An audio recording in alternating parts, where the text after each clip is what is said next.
Hey Bremerton, the marquee is restored, the lights are back on, and the Roxy Theater is ready to reopen its doors. I've got that story, along with my usual 5 that you just got to know about, happening in Bremerton this week.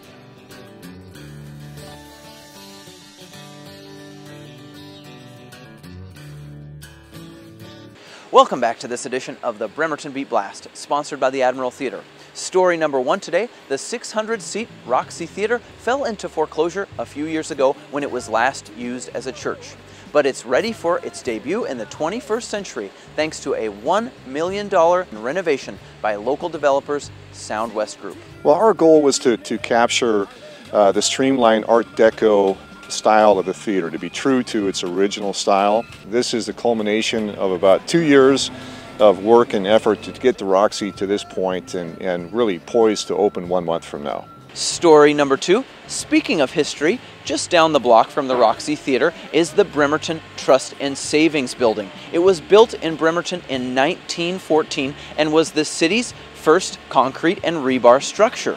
Today, that building houses Art Anderson Associates, a family-owned marine architecture firm that is now in its 60th year of operation.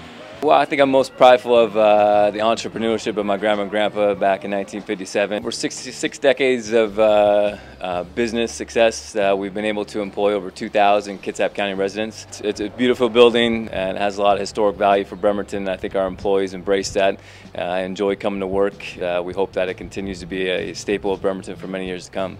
Story number 3 today. Speaking of brick and mortar, we've all watched as retail storefronts have shuttered in the face of what is an increasing stranglehold that e-commerce businesses like Amazon are putting on them. But there are some in Kitsap County that buck that trend.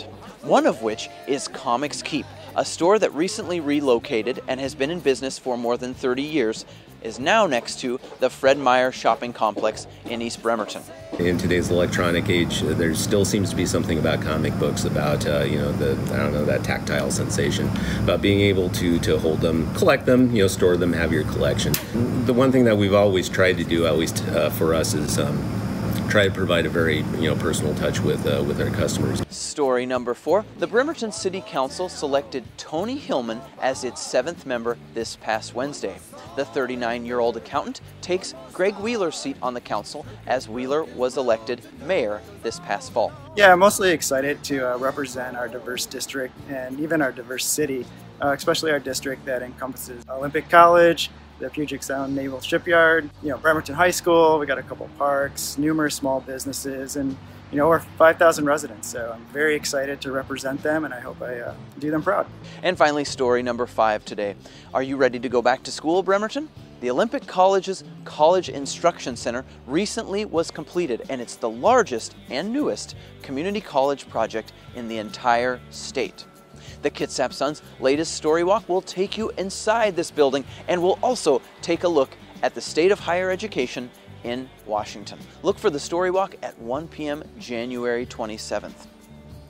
That's going to do it for this edition of the Bremerton Beat Blast. I hope you have a great rest of your week, Bremerton. See you next time.